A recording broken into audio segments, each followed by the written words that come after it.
ओम शांति। अॼु जा महावाक्य आहिनि। भक्तनि खे सर्व प्राप्ति कराइण जो आधार आहे इच्छा मात्रम अविद्या जी स्थिति।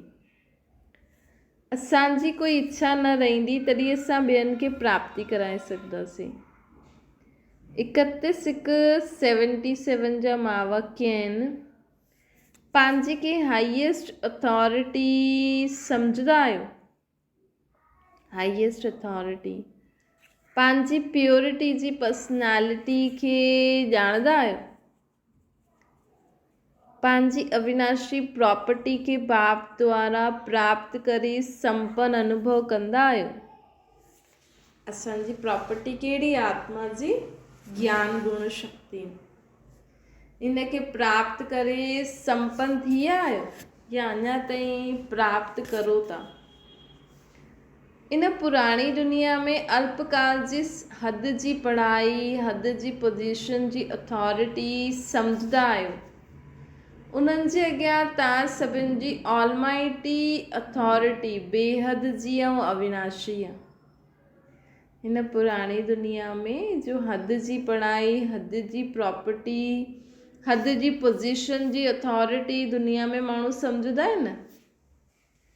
भई एॾो पढ़ो लिखल आहे, एॾी वॾी पोजीशन ते आहे त माण्हू उन्हनि खे उन हिसाब सां, उन्हनि पोजीशन जे हिसाब सां उनखे ॾिसंदा आहियूं। उन्हनि जे अॻियां असां सभई केरु आहियूं? ऑलमाइटी अथॉरिटी वारा, बेहद जा अविनाशी आहियूं। हिन दुनिया में माण्हू पढ़ाई लिखाई सम्झी करे वॾी पोस्ट ते पहुची सघंदा आहिनि, लेकिन वो वॾी पोस्ट वारा बि बाबा खे ॼाणे सघंदा आहिनि। ख़ुदि खे आत्मा सम्झी करे बाबा खे यादि करे सघंदा आहिनि।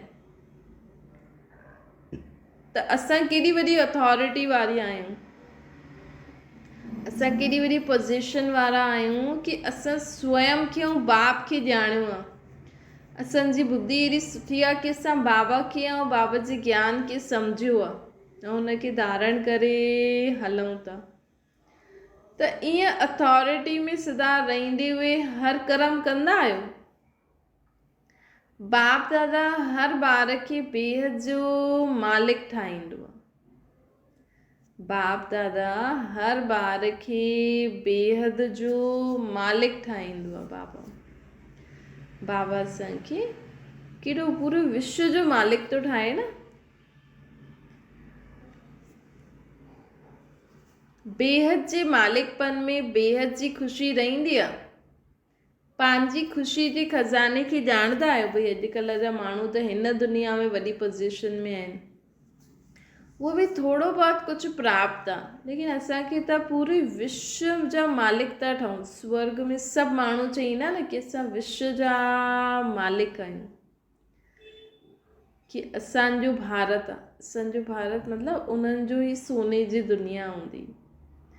त बाबा असांखे चवनि था एतिरे मालिकपन में जी खे ध्यान में रखी करे एतिरी ख़ुशी थींदी आहे। पंहिंजी ख़ुशी जे खज़ाने खे ॼाणंदा आहियो। बाप ॿारनि जे भाग्य जी रेखा ॾिसंदे हुए हर्षित थींदा आहिनि कि श्रेष्ठ भाग्य ठाहिण वारा कोटनि में कोई आत्मायूं आहिनि मुंहिंजियूं। बाप ॿारनि खे ॾिसी ज़्यादा ख़ुशि थींदा आहिनि या ॿार पंहिंजे भाग्य खे ॾिसी ज़्यादा ख़ुशि थींदा आहियो?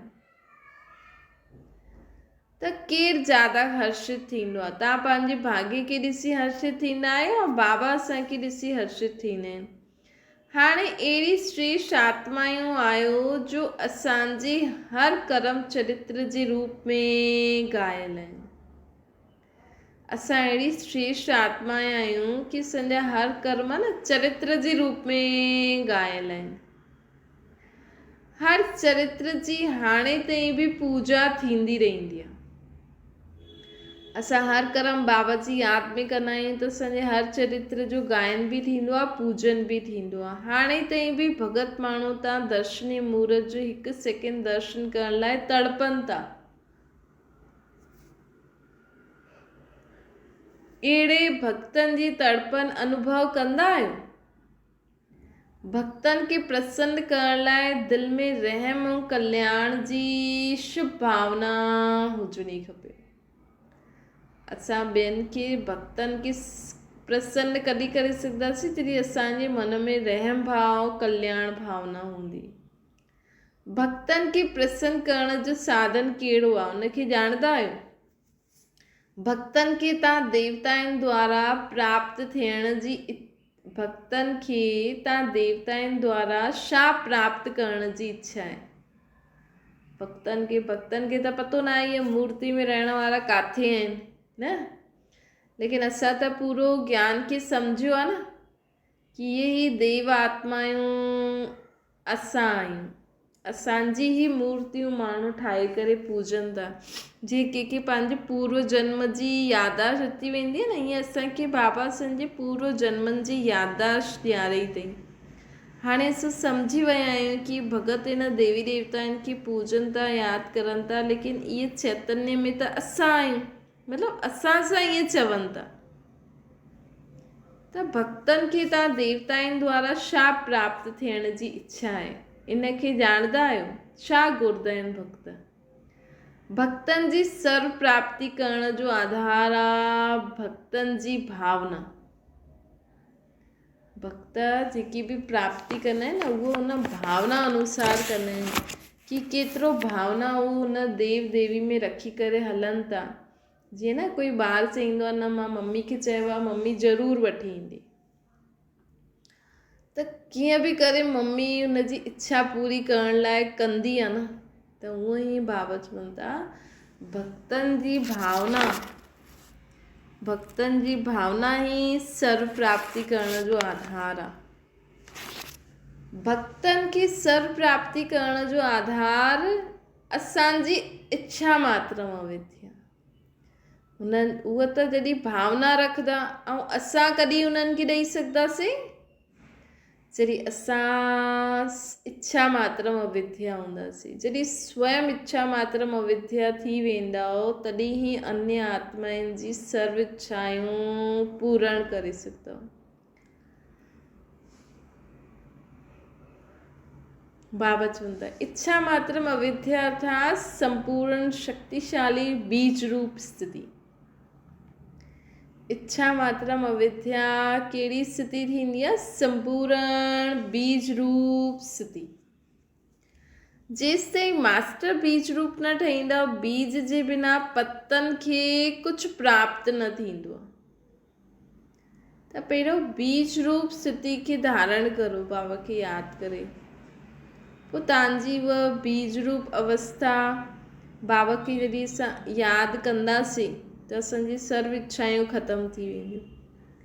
बाबा चवनि था जॾहिं स्वयं इच्छा मात्रम अविद्या थी वेंदो तॾहिं अन्य आत्माउनि जी सर्व इच्छाऊं पूरी करे सघंदा। इच्छा मात्रम अविद्या थियण लाइ असांखे संपूर्ण शक्तिशाली बीज रूप स्थिति खपे। जॾहिं मास्टर बीज रूप न ठहींदा आहियो बीज जे बिना पोइ पतनि खे बि कुझु प्राप्ति न थींदी आहे। अनेक भक्त आत्माऊं रूपी पत्ता जो सुखी विया आहिनि, मुरझाए विया आहिनि, उन्हनि खे वरी खां पंहिंजे बीज रूप स्थिति द्वारा शक्तियुनि जो दान ॾियो। जीअं जीअं असां ॿियो कुझु बि न करो लेकिन बाबा खे यादि करे ख़ुदि खे आत्मा सम्झी करे बाबा खे यादि कंदा रहंदासीं न त उन्हनि आत्माउनि खे बि शक्ति मिलंदी वेंदी। जीअं जड़ चित्रनि जे दर्शन ते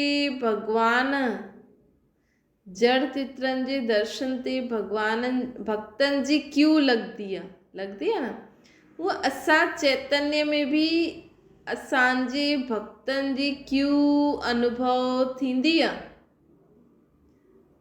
जॾहिं तव्हां ख़ुदि खे ईअं सम्झंदव न त तव्हांखे ईअं लॻंदव कि हा भई ॾाढी सारी आत्माऊं इंतज़ारु थी करनि हुननि खे मां कुझु ॾियां। जीअं जड़ चित्रनि जे दर्शन ते भक्तनि जी क्यू लॻंदी आहे ईअं तव्हांखे चैतन्य में बि पंहिंजी भक्तनि जी क्यू अनुभव थींदी आहे कि केॾे सारे आत्माऊं मूंखां प्राप्ति करण लाइ वीचारी इंतज़ारु थी करनि। छा हाणे ताईं बि भक्तनि जी पुकार जा गीत ॿुधी करे सुठो लॻंदो आहे। बाप दादा जॾहिं विश्व जो सैर कंदा आहिनि त बाबा चवंदा जॾहिं मां विश्व जो सैर कंदो आहियां त भक्तनि जो भटकणु कारण ॾिसंदे ॿुधंदे त तरस ईंदो आहे बाप दादा खे। बाबा चवनि था जॾहिं मां ॿारनि खे ॾिसंदो आहियां वीचारा भक्त केॾे हुन सां पुकारनि था, भटकनि था, ॿुधंदे उहे तरस ईंदो आहे। तव्हां चईंदा कि बाप दादा ही साक्षात्कार कराए ॾे ऐं भक्तनि जी इच्छा पूरी करे ॾे, हीअं सोचंदा आहियो छा? बाप दादा ई कराए, असां छा कंदासीं? लेकिन बाप दादा चईंदा आहिनि ड्रामा में नाम ॿारनि जो आहे, कम बाप जो आहे। त असां कम से कम बाबा खे यादि करे बाबा खे सभु ॻाल्हियूं ॿुधायूं त सही, कंहिंजे बारे में कुझु बि पतो लॻे थो त ॿारनि खे निमित ठहिणो ई पवंदो आहे। विश्व जे मालिक ॿार ठहींदा या बाप ठहींदो, प्रजा तव्हांजी ठहींदी या बाप जी ठहींदी। त जो पूज्य हूंदा आहिनि न उन्हनि जी प्रजा बि ठहींदी आहे, अर्थात उहे सर्विस कंदा आहिनि त उन्हनि खे मञण वारा ॾाढा थी वेंदा आहिनि। पोइ जीअं त प्रजा ठही वई, प्रजा असांजी ठहींदी आहे बाप जी, त जो पूज्य हूंदो आहे उनजी प्रजा ठहींदी आहे, उनजा ई पोइ भक्त बि ठहींदा। त पंहिंजी प्रजा खे पंहिंजे भक्तनि खे हाणे बि निमित ठही शांति ऐं शक्ति जो वरदान ॾियो। बाबा चवनि था ॾेई सघंदा आहियो, कुझु बि न करिणो आहे, सिर्फ़ु पंहिंजे खे आत्मा सम्झी बाबा खे यादि करे कंदा हलो, बसि संकल्प करो, सभिनि खे शांति ऐं शक्ति मिले थी।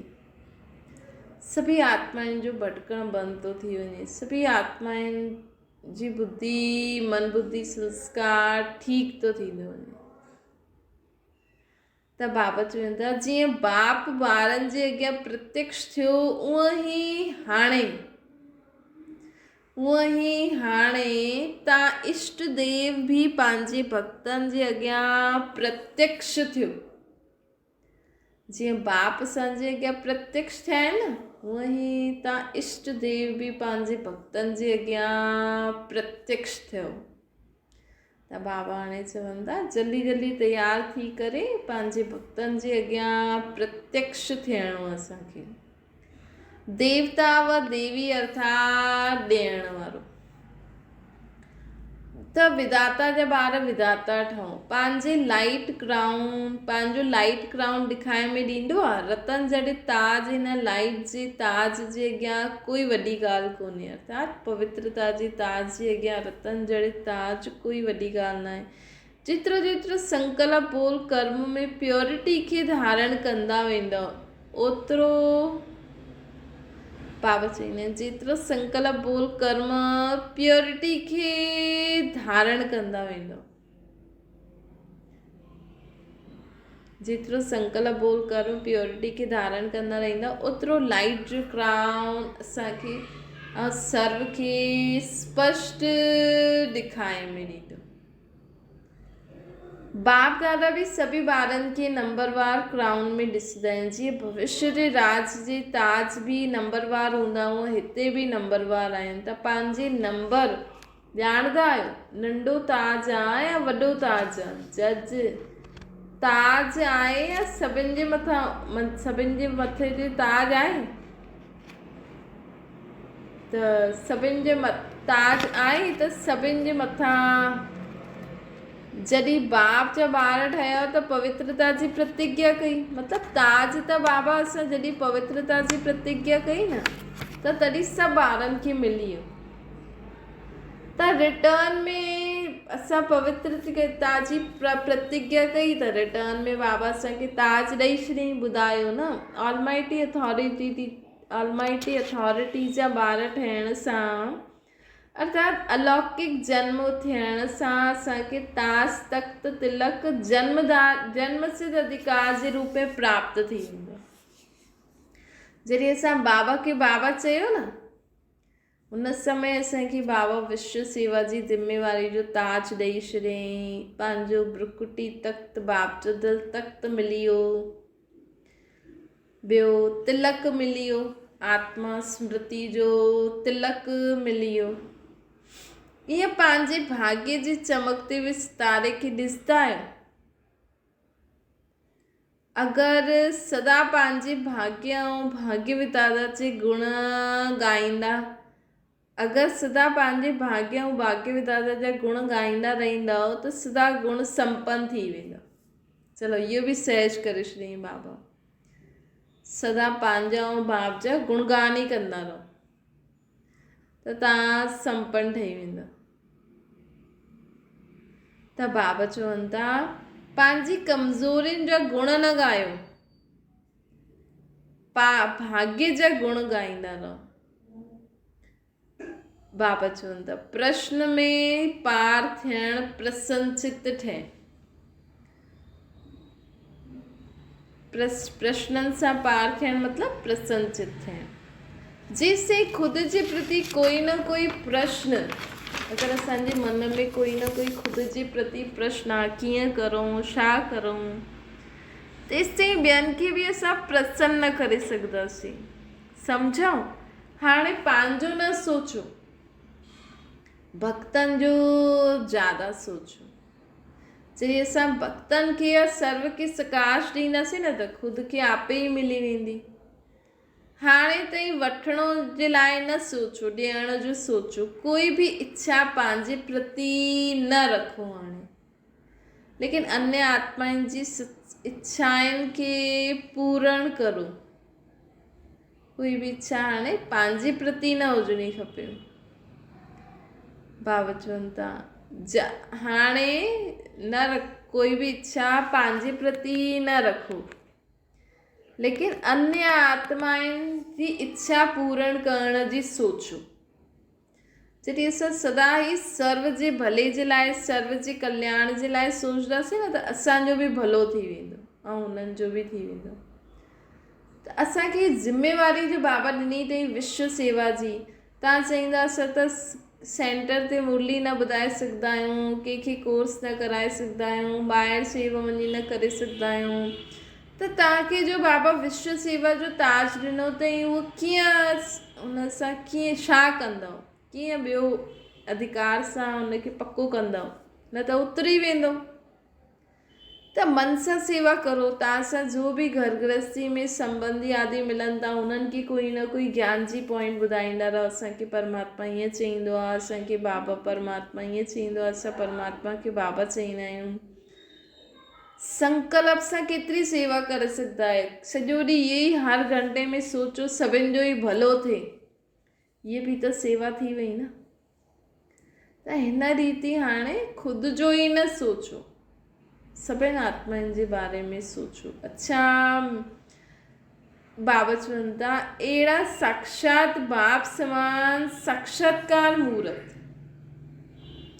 अहिड़ा साक्षात बाप समान साक्षात्कार मूर्त आत्माउनि खे, सर्व आत्माउनि जी कामनाउनि खे संपन्न करण वारा, शुद्ध कामनाउनि खे संपन्न करण वारा, सदा हाईएस्ट अथॉरिटी जी स्थिति में स्थित साक्षात बाप समान साक्षात्कार मूर्त, सर्व आत्माउनि जी कामनाउनि खे संपन्न करण वारा, सदा हाईएस्ट अथॉरिटी जी स्थिति में स्थित रहण वारा। हाईएस्ट असां केॾा ऊची आत्मा ई आहियूं। प्योरिटी जी पर्सनैलिटी में रहण वारा, सदा पंहिंजे भाग्य जे गुण ॻाइण वारा, दाता समान सदा ॾियण वारा। अहिड़े ॿारनि खे बाप दादा जो यादि प्यार ऐं गुड मॉर्निंग। असांजी बि बाप दादा खे यादि प्यार, गुड मॉर्निंग ऐं नमस्ते। अच्छा, ओम शांति। बाबा खे यादि करो।